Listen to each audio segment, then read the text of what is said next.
পুরো বিশ্ববাসী এবং এই বাংলাদেশি ফেস্টিভ্যাল ব্যবস্থা বিলোপের যারা কৌশল রয়েছে, যারা আমাদেরকে বিলোপ সাধন প্রক্রিয়ায় প্রতিনিয়ত বাধা দিয়ে যাচ্ছে, তারা আমাদেরকে নতুন একটি চ্যালেঞ্জ ছুড়ে দিয়েছে।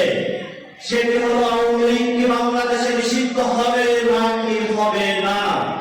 আমরা দেখতে পাচ্ছি বাংলাদেশের বিভিন্ন ক্রিয়াশীল যে গোষ্ঠীগুলো রয়েছে, যারা হাসিনা বিদায় হয়েছে কিন্তু হাসিনার রেসপন্সার হিসেবে গত 15 বছরে বাংলাদেশে কাজ করেছে, তারা ঐক্যবদ্ধভাবে আওয়ামী লীগকে ফিরিয়ে নিয়ে আসার জন্য চেষ্টা চালাচ্ছে।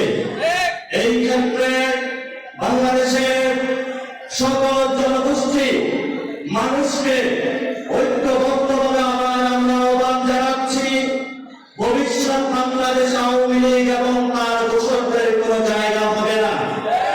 সেই ক্ষেত্রে যেই কোনো সরকারি ইনস্টিটিউশন, যেই কোনো রাজনৈতিক দল পক্ষ গোষ্ঠী যদি হাসিনা আওয়ামী লীগকে আবার পুনর্বাসন করার প্রচেষ্টা চালায়, 5 তারিখে যেভাবে জনগণ ঐক্যবদ্ধভাবে রাজপথে নেমেছিল, বাংলাদেশ জাতীয়তাবাদী পার্টি, জামায়াত ইসলামী, ইসলামী আন্দোলন, খেলাফত মজলিস, এবি পার্টি, গণ অধিকার পরিষদ থেকে যতগুলো রাজনৈতিক সংগঠন রয়েছে, আবার ঐক্যবদ্ধ হয়ে জনতাকে সাথে নিয়ে আবার এই দুর্বার আন্দোলন গড়ে তুলবে।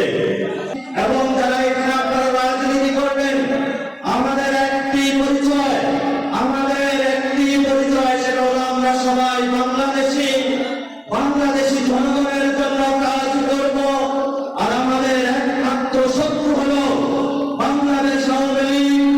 যতদিন পর্যন্ত আওয়ামী লীগ নিষিদ্ধ না হবে, গণতান্ত্রিক প্রক্রিয়ার ক্ষেত্রে আমরা আমাদের লড়াই চালিয়ে যাব।